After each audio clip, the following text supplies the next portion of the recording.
Alright, this video is for Isaac. I have your quad finished up. This is it. So this is a armattan, I think it's called the MSP or MRP 130. I haven't seen one of these frames in a long time. Like years. It's been years since I've seen one of these. But it's still a pretty cool frame. So it's a 3-inch. And it usually takes a 30 by 30 stack, but I used an adapter to go from 30 by 30 to 20 by 20, and I put a Mamba stack in here. And then you also have some motors I haven't seen in a long time, the DYS 1306 3100 kV motors.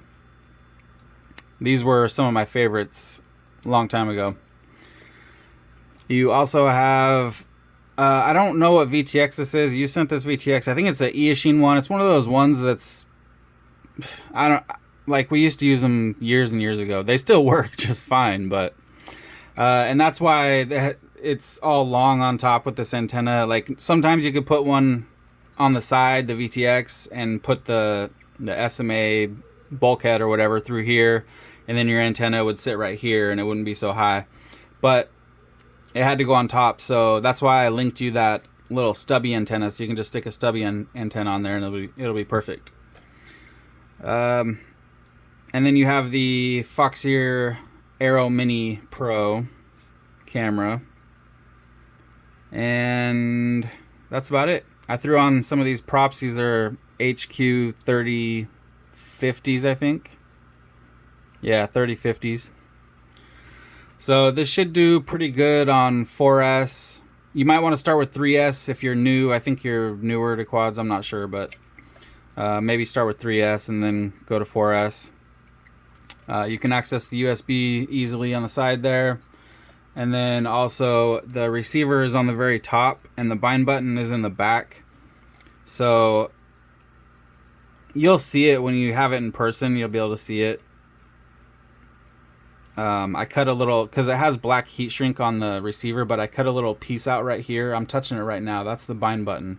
And you'll feel it click. So you got to make sure you hold it in, feel it click, and then you got to hold it down while you're plugging in the battery. And if you do it right, in the front here on the top, you'll see these two LEDs will be solid. If you didn't do it right, you'll just see one LED flashing slowly. So, and then after you do that, you just bind it up, bind it in D16 mode. And so I'm going to grab a battery and we'll show you the video and do a hover.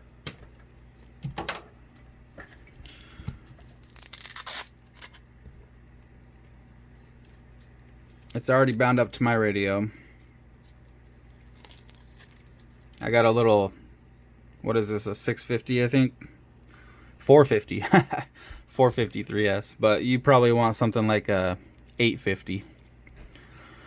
I would go with at least a 650, but most likely a 850, 3S or 4S. Maybe a 650 for 4S. Welcome to TS. All right.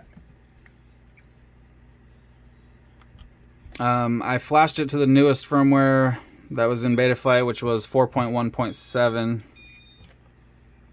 So there's your video. I turned off the camera's OSD, so now you just have the Betaflight OSD. So you have your battery voltage, and then RSSI, and your timer.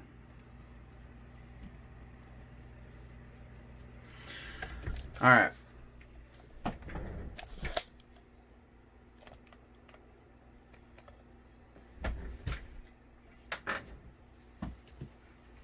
Here we go.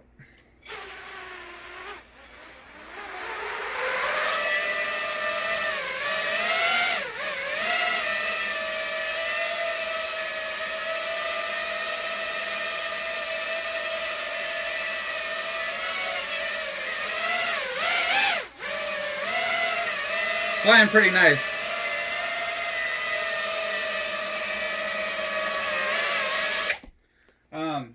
I forgot, I also set up flight modes. That was on angle mode.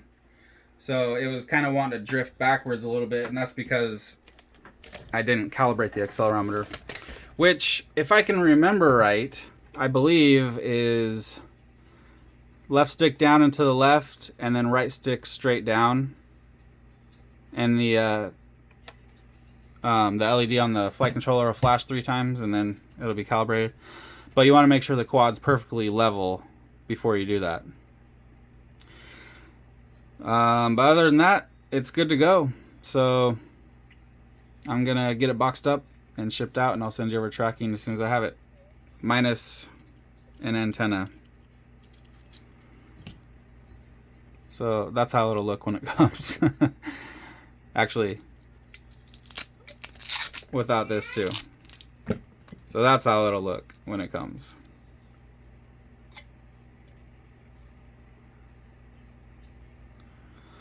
All right, thanks.